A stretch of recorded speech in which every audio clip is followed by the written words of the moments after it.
Assalamualaikum warahmatullahi wabarakatuh. Selamat datang kembali di channel Akan Ada Misteri. Dan tentunya masih bersama saya Mas Nara.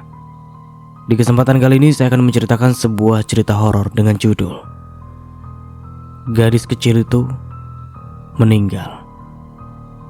Oke, seperti biasa sebelum ke ceritanya, bagi kalian yang belum subscribe channel Akan Ada Misteri, silahkan bisa subscribe dulu dan aktifkan lonceng notifikasinya agar kalian tidak ketinggalan cerita menarik dari channel Akan Ada Misteri. Dan jangan lupa juga untuk share and like, tentunya agar Mas Nara lebih semangat lagi untuk menghibur kalian. Oke, kalau sudah, terima kasih, and so get ready to be haunted.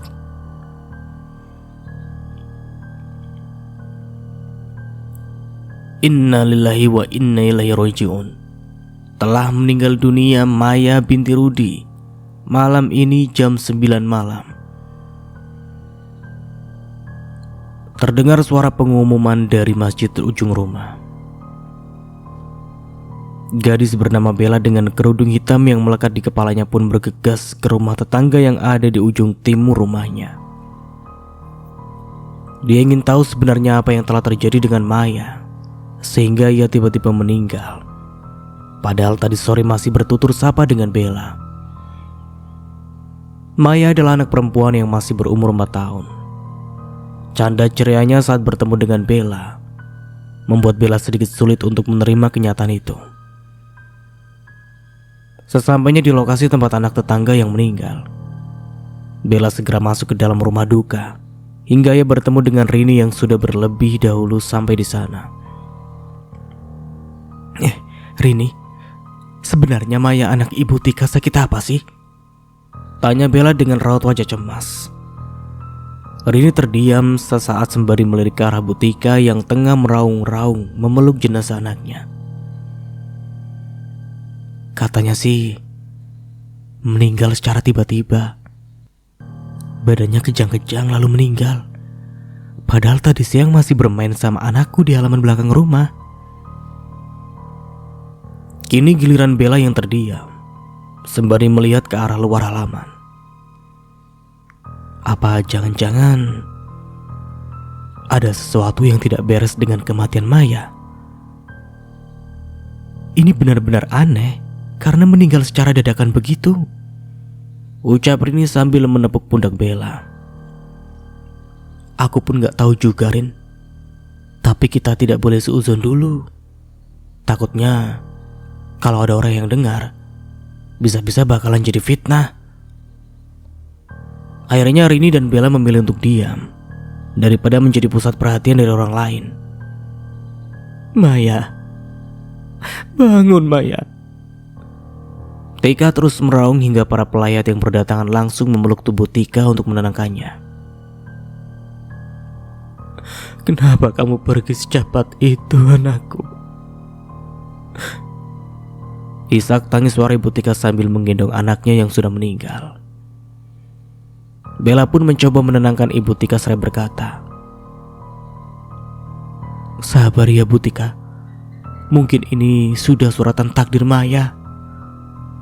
Bella mengusap pundak Tika seraya menyalurkan dukungan agar tetap kuat menjalani hari-harinya. Kematian anak saya tidak wajar, Bella. Astagfirullah. Sontak saja para pelayat yang berdatangan langsung mengucapkan istighfar berkali-kali seraya mengelus dada mereka. Apa yang sebenarnya terjadi, Bu Tika? Kenapa Maya sampai bisa meninggal? Bella mulai mengorek informasi tentang kematian Maya yang tidak wajar itu. Sepertinya anak saya jadi korban tumbal pesugihan. Karena sebelum meninggal anak saya berkata saya tidak mau ikut seperti itu, ucap Tika seraya memperagakan ucap Maya sebelum meninggal. Aku langsung menggendong Maya sambil menanyakan siapa yang ingin membawanya. Tapi Maya terus berteriak dengan wajah ketakutan. Tidak, saya tidak mau ikut. Tika terus memperagakan ucapan Maya dengan wajah frustasi. Kita flashback. Tidak, saya tidak mau ikut. Maya menjerit-jerit seraya menggelengkan kepalanya ke kanan ke kiri. Saat Tika memegang keningnya terasa panas secara tiba-tiba. Tika yang panik pun langsung memanggil tetangga. "Tolong anak saya, Bu Miranti." Bu Miranti pun langsung bergegas mengambil telepon dan menghubungi suami Tika, Rudi, yang sedang bekerja di luar saat itu. Bunyi suara telepon Bu Miranti menghubungi Rudi. "Halo Bu Miranti, ada apa?" ujar Rudi saat menjawab panggilan Ibu Miranti. "Kamu secepatnya segera pulang. Anakmu, Maya, tiba-tiba panas tinggi dan kejang-kejang." Rudi pun panik. Dia langsung minta izin sama mandor perusahaan untuk segera pulang. Sesampainya di rumah, Rudi langsung menghampiri istrinya. "Apa yang terjadi dengan anak kita, Tika? Kenapa tiba-tiba badannya panas begini? Udah ayo, kita bawa ke puskesmas sekarang." Setelah sampai di rumah sakit, Maya langsung diperiksa dan dicek kondisi tubuhnya. Dan ternyata anehnya semuanya normal saja. Sang dokter pun menyarankan agar membawa Maya ke tempat orang pintar atau ustadz, karena melihat kasusnya sudah tidak wajar. Mereka merasa kalau sesuatu yang tidak wajar tengah terjadi kepada Maya. Rudi dan Tika pun segera membawa Maya pergi ke rumah Pak Ustadz Hasan dengan jarak tempuhnya sekitar setengah jam dari rumah sakit. "Assalamualaikum Pak Ustadz. Pak Ustadz, Pak Ustadz." "Waalaikumsalam." Seruan dari dalam membuat mereka langsung menjejakkan kakinya naik ke teras. Dan ceklek, bunyi deritan suara pintu ketika Pak Ustadz membuka pintunya dan menemui seseorang yang mengetuk pintu rumahnya tadi. "Silakan masuk. Ada yang bisa saya bantu, Nak?" tanya Pak Hasan kepada si Rudi. "Begini Pak Hasan, anak saya sakit. Dan tadi pas diperiksa ke dokter katanya semuanya normal dan baik-baik saja. Tapi kenapa anak saya demam begini dan seperti ini Pak Hasan?" Rudi langsung menjelaskan tujuan mereka datang ke rumah Hasan dengan panik. "Coba letakkan Maya di atas sofa dan baringkan tubuhnya biar saya memeriksa kondisi tubuh Maya." Pak Ustadz Hasan pun langsung memegangi tubuh Maya. Pak Hasan kemudian membacakan doa dan mulai memejamkan mata. Astagfirullahaladzim. Sudah kuduga. Ternyata Maya sedang tidak baik-baik saja. Dia mau dikorbankan sebagai tumbal pesugihan. Seketika Tika pun langsung menangis jadi-jadinya seraya berkata, "Tolong anak saya, Ustadz." Maya tiba-tiba kejang-kejang lagi. Melihat gejala tidak wajar yang dialaminya, Hasan langsung memanjat tebakan. "Sepertinya dia kena guna-guna," ucap Bu Tika yang sedang berbicara dengan Ustadz Hasan. Kemudian Pak Ustadz meletakkan Maya di atas tempat tidur sambil membacakan doa-doa. Pak Ustadz pun meminta tolong pada istrinya untuk mengambil segelas air putih. "Aisyah, tolong ambilkan segelas air di dapur. Lalu ambilkan tasbih di kamar," perintah Ustadz Hasan kepada istrinya. Air putih dan tasbih yang sudah disediakan istrinya. Kemudian Pak Ustadz membacakan beberapa doa yang kemudian ditiupkan ke dalam air putih. Air putih yang sudah didoakan itu diusapkan 3 kali ke wajah Maya dan sisanya diminumkan ke Maya. Berangsur-angsur Maya pun tersadar dan terbangun dari alam bawah sadarnya. Maya takut, Ma." Maya menangis dan memeluk ibunya. Ibunya pun sedih dan turut terharu karena Maya sudah sadar. "Anakmu ini akan dijadikan korban pesugihan," ucap Pak Ustadz Hasan kepada Tika dan Rudi. Apakah anak Rudi dan anak Tika ada musuh dengan seseorang sehingga membuat dia dendam, iri dengki kepada keluarga kalian? "Tidak ada Pak Ustadz. Kami tidak punya musuh ataupun sengaja menyakiti hati orang lain," jelas Rudi seraya mengingat betapa jarangnya mereka berkomunikasi dengan orang-orang. Pak Ustadz pun memejamkan matanya kembali sambil memegang tubuh Maya. Dengan ilmu kebatinannya, Pak Ustadz melihat sosok jin iblis itu yang ingin membawa arwah Maya.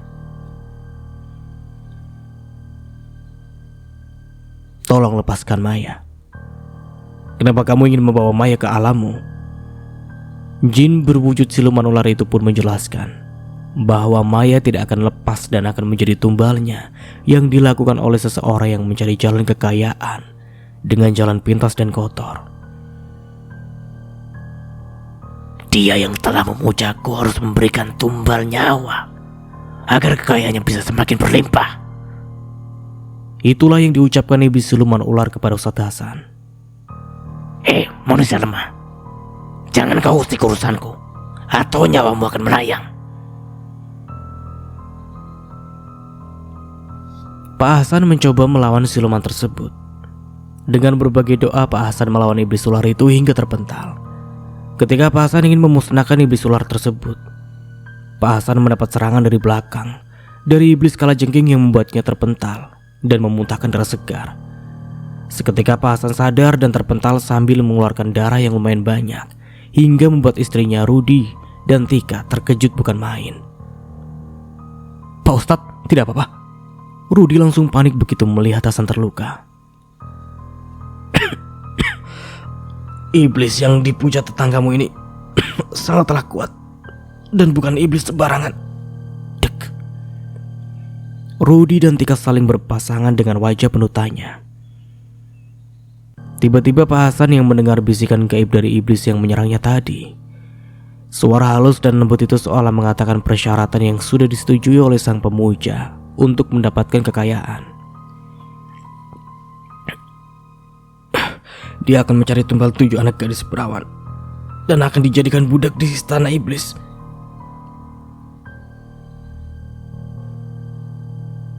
Iblis itu pun tertawa terbahak-bahak.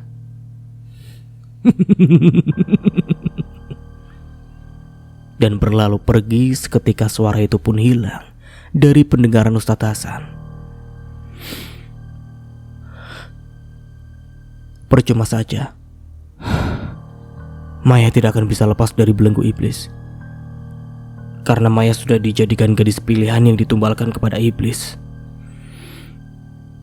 Pak Hasan pun menarik nafas dalam-dalam dari hidung dan mengeluarkannya dari mulut, dan lalu menyeka bekas darah yang keluar dari mulut Pak Hasan dengan tisu.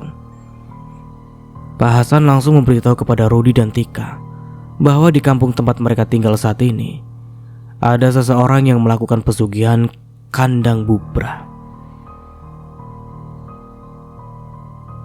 Salah satu tetanggamu adalah pemuja iblis.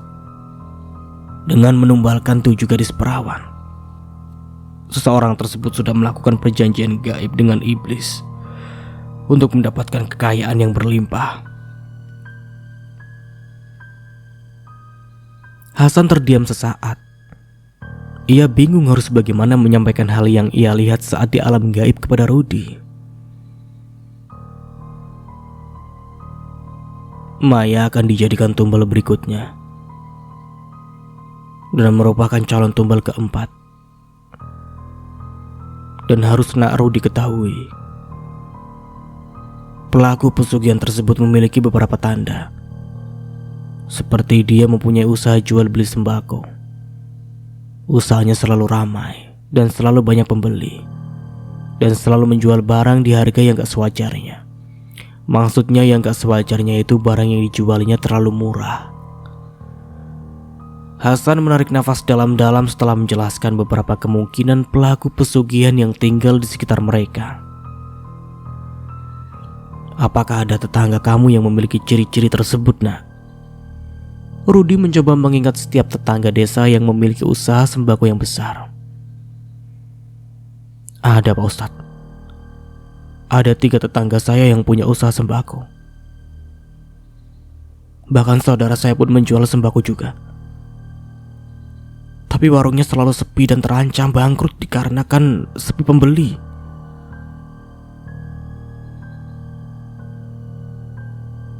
Tetangga saya Usman pun begitu. Warungnya berada di ujung selatan. Warungnya tidak bisa dibilang ramai. Tapi ada satu tetangga saya yang namanya Pak Basuki. Usahanya laris manis dan suka menjual dagangannya dengan harga yang murah." Tika mulai mengutarakan pendapatnya mengenai usaha Basuki yang tidak pernah sepi. "Apa jangan-jangannya pelakunya Pak Basuki ya? Dia usahanya paling lancar dan tidak pernah sepi pembeli," ucap Rudi di dalam hatinya. "Apakah mungkin dia yang melakukannya, Pak Ustadz?" Tika pun memeluk anaknya dengan penuh kasih sayang seraya menangis dengan perasaan yang tak karuan. "Kamu gak kenapa-napa kan, Nak?" "Maya, alhamdulillah kamu sudah siuman, Nak."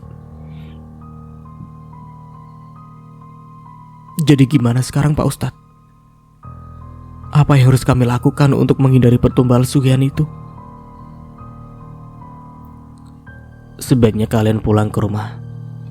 Nanti saya akan datang ke rumahmu untuk membuatkan pagar pelindung rumah agar iblis yang mengejar anakmu tidak bisa mengganggunya." Mereka pun kemudian bergegas pulang menuju rumah kediaman Rudi. Setelah sampai di rumah, Bu Tika langsung membawa Maya ke kamar dan menidurkan Maya di tempat tidur. Sore hari pun tiba. Pak Hasan pun tiba di rumah Rudi. "Rudi, tolong ambilkan garam dan air. Kalau ada garam Himalaya, kalau tidak ada kamu coba belikan di warung." Rudi pun bergegas mencari garam sesuai pesanan Pak Ustadz. Kesana kesini susah sekali untuk mendapatkan garam itu.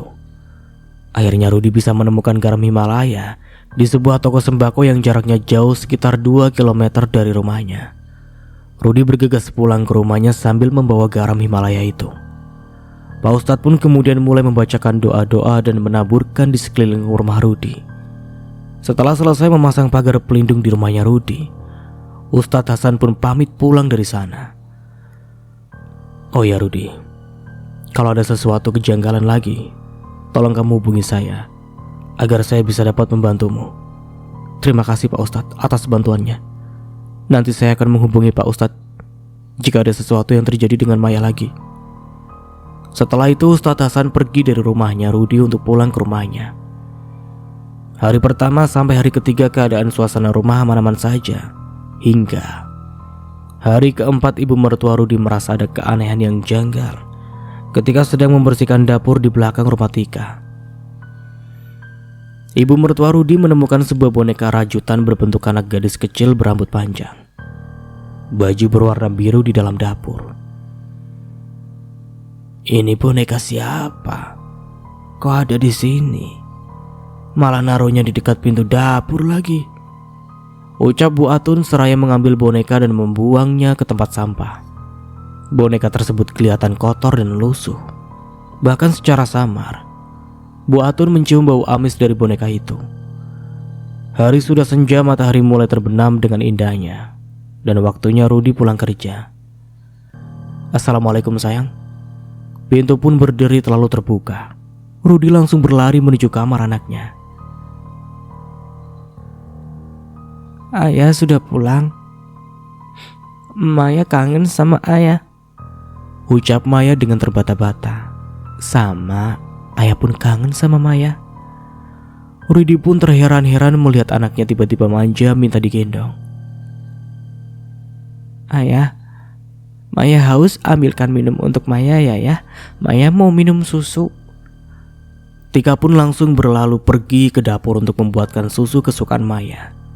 Maya pun meminum susunya sampai habis tak tersisa. "Ayah, Maya masih haus. Maya mau minum air putih. Ambilin Maya minum, ayah." Rudi pun mengambilkan air putih dan memberikannya kepada Maya. Air putih yang dipegang Maya kemudian diminumnya sampai habis. Entah mengapa suasana hari itu terasa sangat panas dan gersang. "Ayah masih haus, ayah. Maya mau minum susu. Bikinin Maya susu, ayah." "Nak, kan udah minum susu sama minum air putih. Kenapa masih haus sih, Nak?" ujar Rudi terheran-heran. "Ayah, Maya masih haus." Sambil merengek-rengek minta dibuatkan susu lagi. "Tika, tolong buatin lagi susunya," ucap Rudi kepada istrinya. "Mas, sepertinya ada yang tidak wajar dengan anak kita. Soalnya Maya merasa kehausan, padahal sudah beberapa gelas kita buatkan susu untuk Maya." Namun Rudi tetap menyuruh Tika untuk membuatkan susu lagi untuk anaknya. Ketika Tika melangkahkan kakinya ke dapur, seketika itu Tika merasa merinding dan mulai merasakan hawa ketakutan yang sangat mendalam. Padahal di ruangan dapur lampunya terang benderang, tapi kenapa bisa merinding seperti itu? Tika merasa di dapur ada sesuatu yang janggal saat melihat kondisi keadaan di dapurnya. Tiba-tiba Tika melihat banyak sekali belatung berserakan di bawah meja. Tika pun menjerit histeris. "Mas Rudi, tolong kemari sebentar. Lihatlah dapur kita." "Ada apa sih, Ma? Kau teriak-teriak segala?" Rudi pun menggendong Maya seraya menuju ke arah dapur. Melihat apa yang terjadi tempat istrinya berteriak tadi. "Ada apa, Tika? Kenapa kamu berteriak seperti itu?" tanya Rudi saat sampai di dapur. "Coba Papa lihat di bawah meja. Kenapa tiba-tiba bisa banyak sekali belatung, Pak? Padahal tadi waktu aku membuat susu, tidak ada belatung yang berserakan di bawah." Dan jelas Tika seraya mengambil Maya dari gendongan Rudi. Rudi pun terkejut melihat kejadian itu. Matanya seakan terbelalak seolah ingin lepas dari sarangnya. "Astagfirullahaladzim. Apa yang terjadi di sini, Tika? Apakah ada kiriman santet atau telur di rumah kita?" "Santet? Bukankah Ustadz Hasan sudah memagari rumah kita agar terhindar dari hal jahat?" seru Tika dengan terheran-heran. Rudi pun membersihkan belatung-belatung yang berserakan itu dengan sapu dan membuangnya keluar halaman rumah.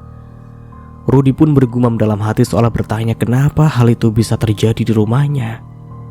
Seketika Rudi pun tersadar dalam lamunannya ketika melihat istrinya melamun sambil berkaca-kaca dan meneteskan air mata. "Sudahlah Tika, jangan terlalu banyak pikiran. Kasih minum lagi anaknya." Maya pun berkata. "Maya maunya ayah yang kasih minum sambil gendong Maya ya." Begitu manjanya Maya kepada papanya. "Sini nak, ayah gendong." Maya pun mulai minum susunya. "Ya, Maya mau minum air putih." Rudi pun mengambilkan air putih untuk diminum oleh anaknya. "Ya, mau minum susu lagi." Begitu seterusnya. Rudi dan Tika merasa ada yang tidak beres dengan anaknya dengan melihat tingkah anaknya seperti itu. Kemudian Rudi dan Tika membawa anaknya ke kamar sambil meletakkan anaknya ke tempat tidur. Tiba-tiba Maya kejang-kejang lagi. "Maya, kenapa kamu nak?" Tika pun mengguncang-guncang tubuh Maya. Ia menggendong Maya kembali sambil menangis. "Pak, coba telepon Pak Ustadz Hasan. Tanyakan padanya kenapa Maya. Ia kejang-kejang lagi." Rudi pun menelpon Pak Ustadz berkali-kali tidak ada jawaban. "Aduh, gimana ini mah? Pak Ustadz susah dihubungi," ucap Rudi dengan frustasi. "Apa jangan-jangan ponselnya Pak Hasan kehabisan baterai?"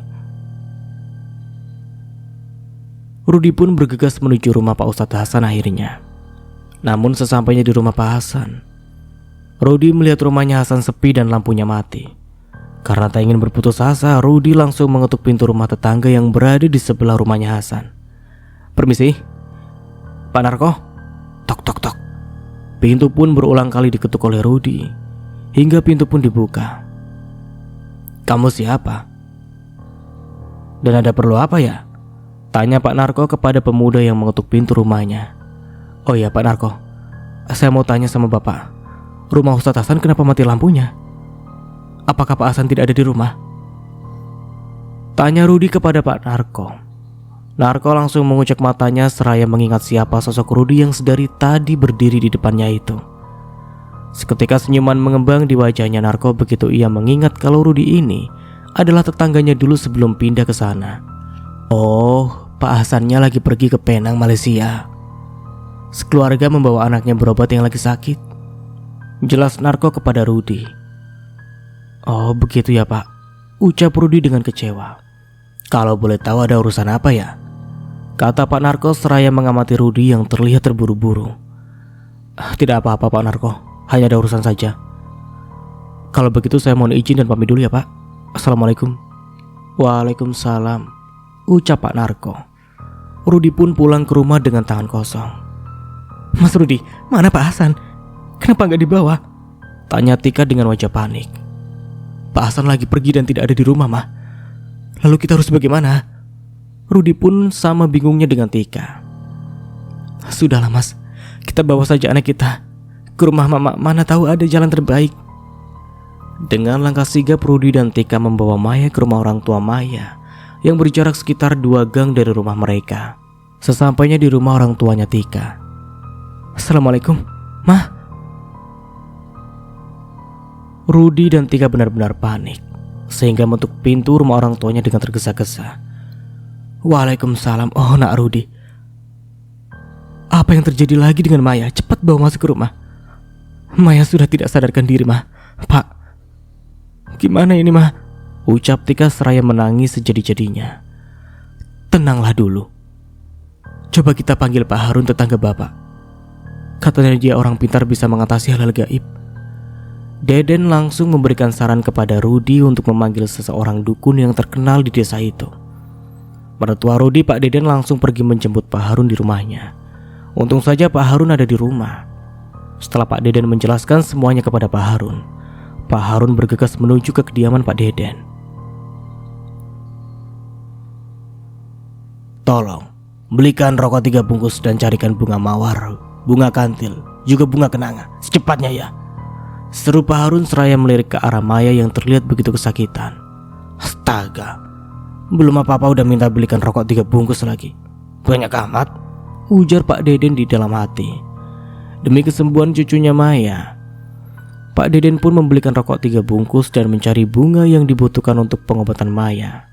Setelah sampai di rumah, Pak Deden pun memberikan apa yang diminta oleh Pak Harun tadi. Pak Harun pun bergegas masuk ke kamar untuk melihat kondisi cucunya Pak Deden. Pak Harun memegang tubuh Maya yang sudah tidak berdaya.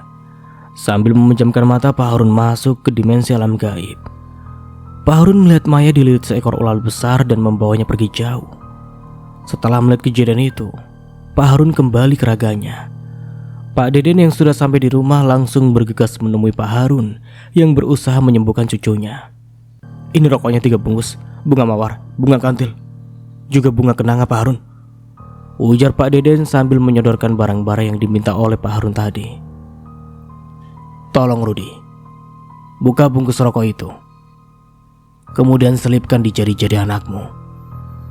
Pak Harun mulai membaca mantra sembari memejamkan kedua matanya. Rokok yang ada di setiap jari jemari Maya tiba-tiba semuanya basah seperti terkena air. Mereka pun ternganga melihat kejadian itu. Innalillahi wa inna ilaihi raji'un. Anakmu sudah tidak bisa diselamatkan lagi. Semoga nak Rudi dan nak Tika bisa tabah dan ikhlas menerima keadaan ini semua. Tidak, Maya, anakku. Rudi dan Tika benar-benar histeris melihat anak sematawayang mereka harus meninggal dengan tragis. Bangun nak, bangun anakku. Tika langsung memeluk jasad anaknya yang mulai dingin dan membiru. Mohon maaf Tika. Anakmu sudah pergi dan sangat jauh. Jiwanya sudah pergi jauh dibawa ke dalam air oleh siluman ular. Jadi bapak sangat sulit mengembalikan jiwanya Maya kembali, ujar Pak Harun kepada Rudi dan Tika sambil mengelap keringat yang membasahi kening Pak Harun. Sudah kalian lihat kan? Jika rokok yang ada di jari-jari Maya semuanya basah secara gaib, ucap Harun seraya menggelengkan kepalanya, karena iblis yang membawa jiwa Maya itu ternyata sangat kuat. Tika menangis jadi-jadinya. Sabarlah Tika, mungkin ini sudah takdir yang maha kuasa. Jika Maya akan meninggal dengan cara seperti ini. Bu Atun terus memberikan semangat kepada Tika agar tidak terus terpuruk akan kehilangan anaknya. Oke, flashback berakhir. Mendengar berita kematian putri Tika bernama Maya, para warga dan tetangga mulai kedatangan ke rumah orang tua Tika secara berbondong-bondong untuk melihat dan memastikan apakah benar cucu Pak Deden yang meninggal dunia. Para tetangga dan orang tua mengadakan tahlilan dan doa-doa. Sekitar jam 11 malam, Ibu Tika dan Pak Deden mendengar suara desisan ular dekat jenazah cucunya. Kemudian Bu Atun menghampiri anaknya seraya membisikkan sesuatu di telinga Tika. Tika, coba kamu diam sebentar. Bu Atun seketika merinding saat mendengar suara desisan ular yang sangat jelas. Apa kamu dengar desisan suara ular di samping jenazah Maya? Tika pun dengan seksama mencoba mendengarkan suara desisan ular yang diceritakan ibunya tadi. Ternyata benar apa yang dikatakan oleh ibunya Tika itu, bahwa dia ada dengar suara desisan ular yang berada di sekitar jenazah anaknya. Lalu Tika mengajak para keluarga yang berkumpul untuk melanjutkan membacakan doa dan surat Al-Fatihah agar arwah anaknya tenang dan terhindar dari hal-hal yang tidak diinginkan. Sekitar pukul 12 malam, Tika membuka penutup kepala jenazah anaknya seraya melihat apa yang terjadi.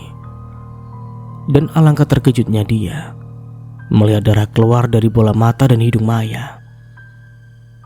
Cuma darahnya tidak terlalu banyak.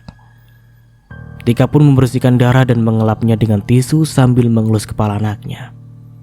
Setelah pagi tiba sekitar pukul 8 pagi, Ibu Rati dan Bella anaknya datang menemui Bu Tika. Bu Tika, mari kita mandikan jenazah Maya bersama-sama. Kemudian Bu Tika mengangkat jenazah anaknya untuk dimandikan bersama dengan ibu pengurus pemandi jenazah lainnya.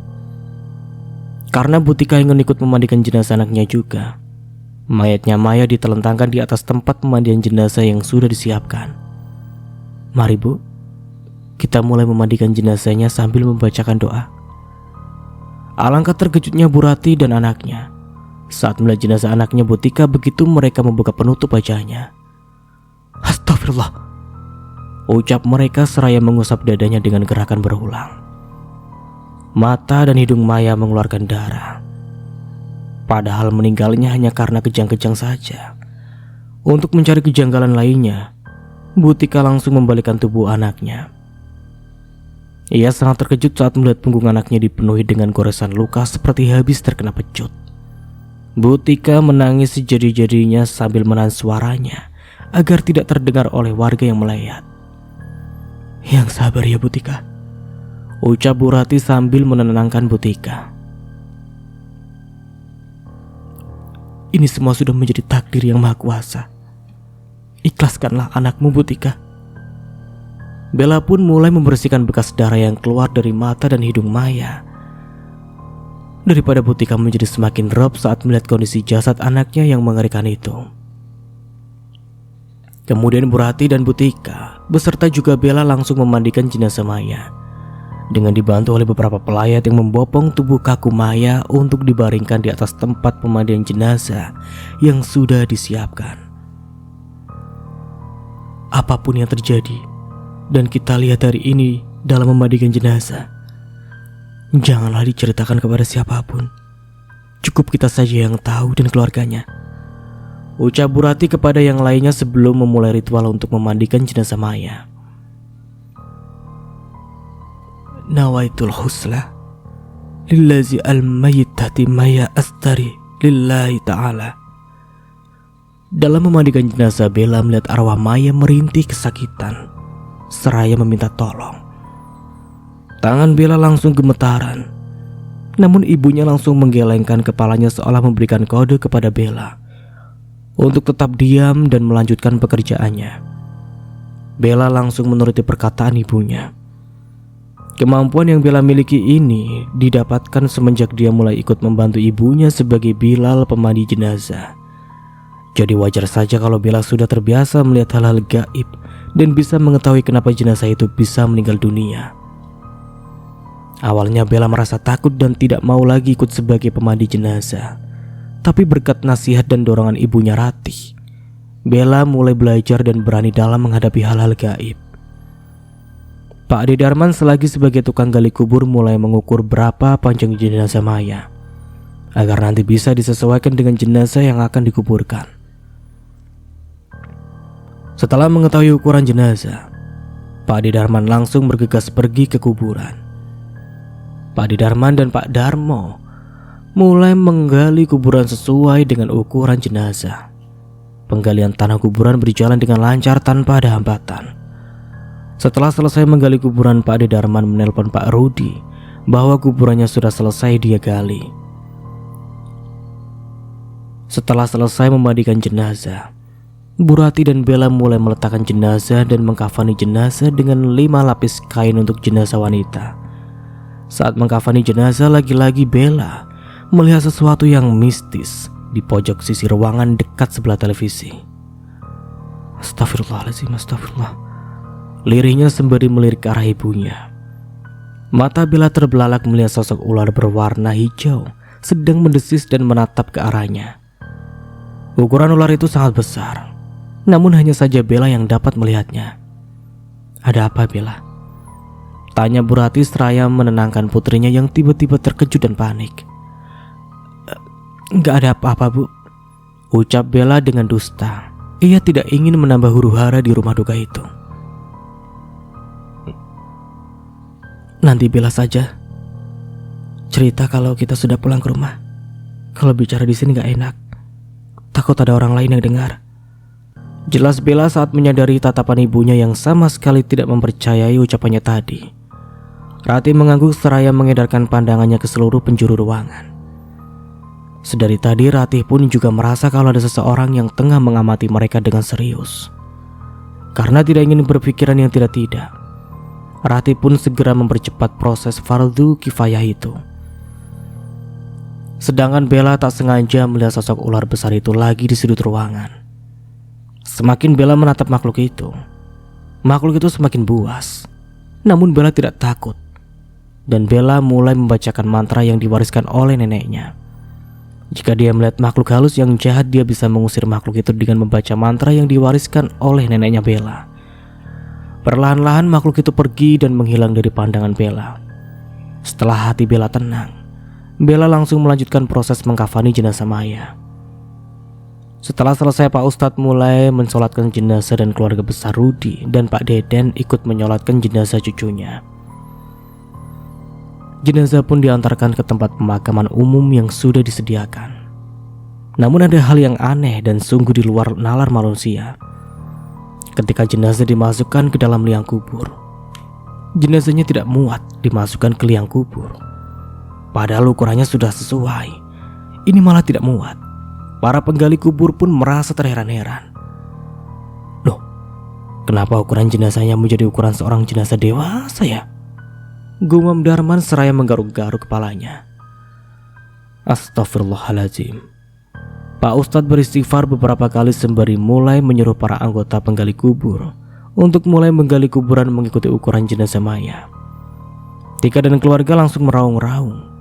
Mereka tidak menyangka kalau akan menyaksikan kejanggalan lain pada jenazah anaknya. Melihat hal itu semua, keyakinan Tika mengenai sebab kematian anaknya yang tidak wajar itu semakin kuat. Beberapa menit pun berlalu. Setelah selesai menggali, jenazah pun akhirnya dikuburkan dan mulai menguburkannya. Setelah menyelesaikan proses pemakaman dan mendoakan si mayat, Pak Ustadz dan warga lainnya mulai berjalan meninggalkan kuburan. Bu Tika dan Pak Rudi masih berada di kuburan dan masih belum rela meninggalkan kuburan anaknya. Bu Tika pun sangat bersedih hati.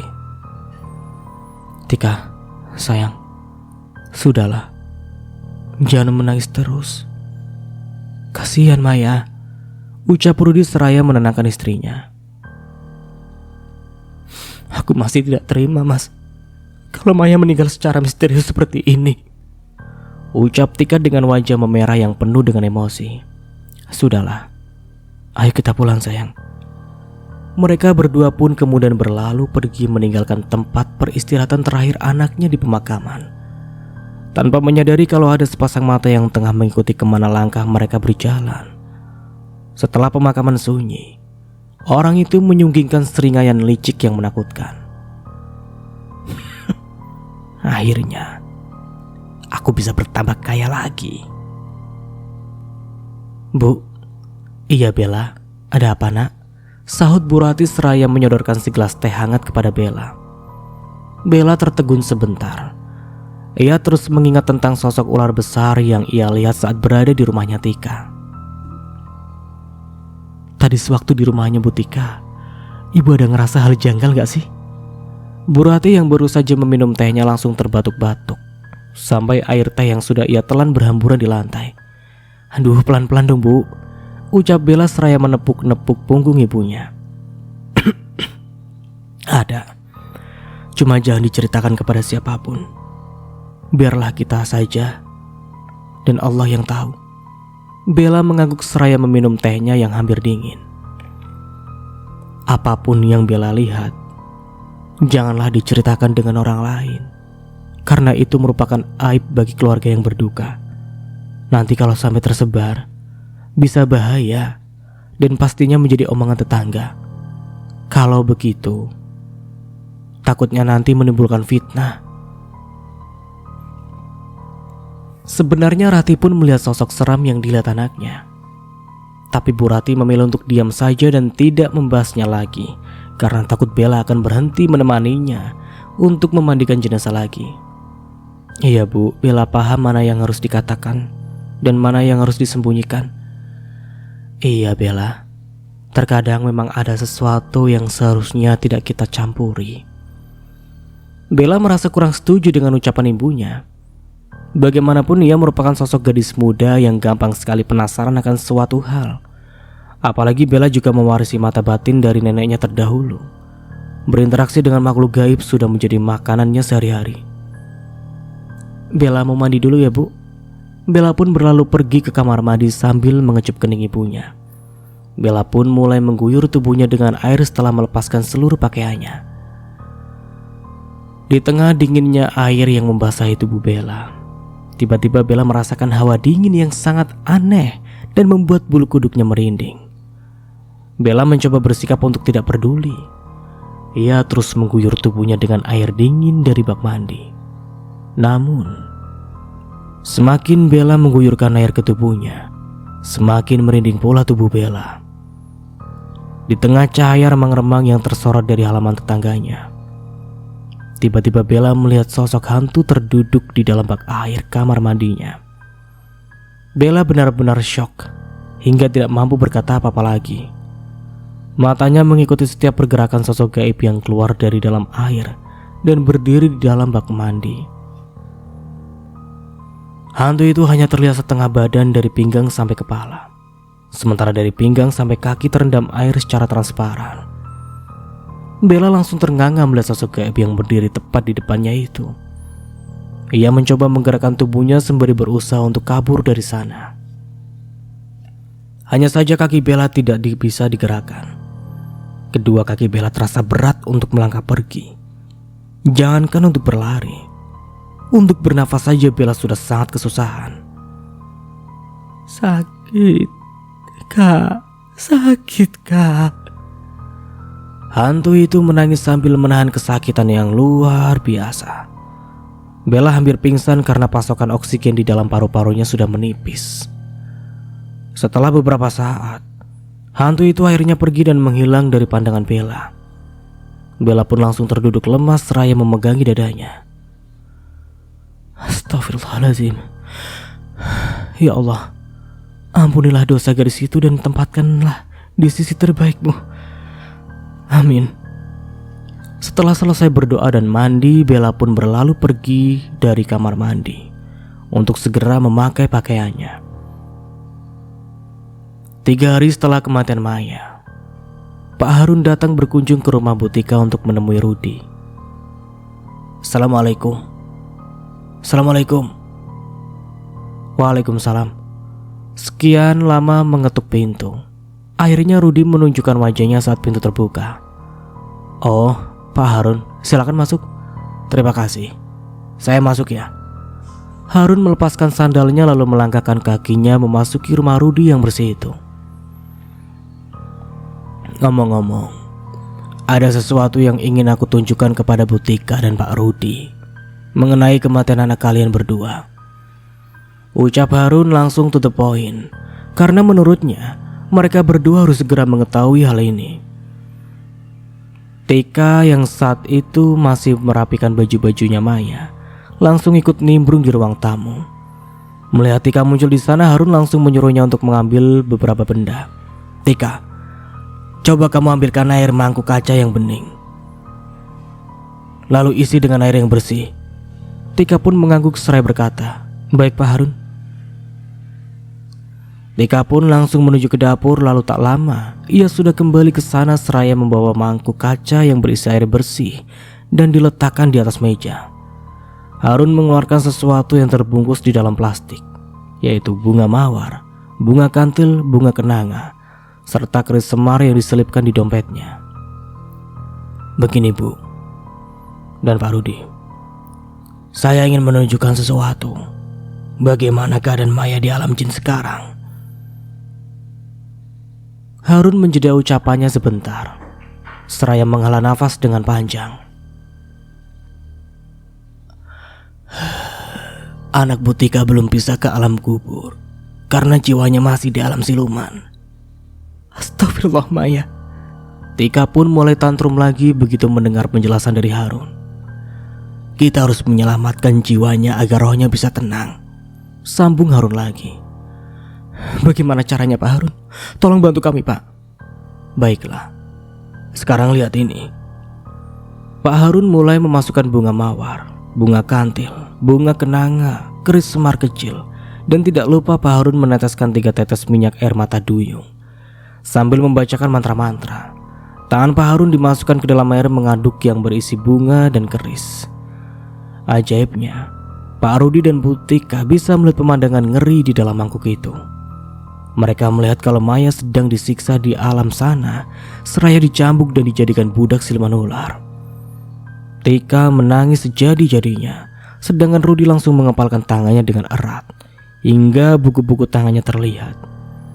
Ia sangat murka dan ingin segera mencari siapa dalang di balik kematian anaknya. Untuk menyelamatkan jiwa anakmu, Pak Rudi harus ikut masuk dengan saya ke dimensi gaib. Jelas Harun seraya meminta persetujuan Tika untuk membawa suaminya ke alam gaib. Rudi melirik ke arah Tika seraya meminta jawaban darinya. Karena ingin anaknya meninggal dengan tenang, Tika pun menyetujui usulan Pak Harun. Baiklah Pak. Apa saja persyaratannya? Nanti malam tepat jam 12, Pak Rudi harus datang ke rumah saya sambil membawa ayam cemani. Tika dan Rudi langsung mengangguk dengan wajah memerah. Baiklah Pak Harun, nanti malam saya akan datang ke rumah Bapak sambil membawa ayam cemani yang Bapak minta. Setelah mengutarakan niat baiknya, Pak Harun pun segera meninggalkan pekarangan rumah Rudi untuk mencari beberapa perlengkapan lainnya sebelum menerobos masuk ke alam gaib bersama Rudi. Cahaya terang benderang berwarna kebiruan itu perlahan berubah menjadi gelap dengan warna jingga yang cantik. Suara jangkrik yang saling bersahutan dengan suara katak pemanggil hujan seolah menjadi tanda kalau suasana sudah berubah menjadi malam. Sesuai kesepakatan, Pak Rudi pun datang ke rumah Pak Harun untuk menjalani ritual untuk menyelamatkan jiwa anaknya yang jadi korban pesugihan siluman ular. Ia sebenarnya sedikit was-was meninggalkan Tika sendirian di rumah pada saat tengah malam seperti ini. Tok tok tok. Pintu pun terbuka dengan sendirinya. Lalu Pak Rudi masuk ke dalam rumah Pak Harun. Rudi sedikit bergidik ngeri setelah memasuki rumahnya Pak Harun yang terkesan seram itu. Apakah Nak Rudi sudah siap untuk memulai ritual ini? Rudi pun langsung mengangguk dengan yakin, seraya menyerahkan ayam cemani yang sudah ia bawa sebagai persyaratan dari Harun. Lepaskan bajumu dan kenakan kain jarik ini, gunakan sebagai celana. Rudi pun menuruti ucapannya Harun. Setelah selesai memakaikan kain jarik, Pak Harun menyuruh Rudi masuk ke dalam gentong yang terbuat dari tanah liat yang berisikan air dengan bunga 7 rupa dan bunga macan kera. Silakan duduk dengan bersila di dalam gentong air. Tenang saja, airnya cuma sebatas pinggang, sehingga tidak akan membuat Nak Rudi tenggelam. Ini hanya sebagai syarat untuk Nak Rudi bisa ikut masuk ke dalam dimensi gaib. Rudi hanya manggut-manggut seraya menyimak setiap kali detail ucapan Pak Harun. Apakah Nak Rudi siap? Sudah siap Pak Harun. Pejamkan matamu. Rudi langsung memejamkan matanya. Sedangkan Pak Harun memotong ayam cemani lalu mengambil darahnya untuk dikuyurkan darah hitam ayam cemani itu di atas kepala Rudi. Sehingga darah itu langsung bercampur membasahi tubuh dan air kembang di dalam gentong tadi.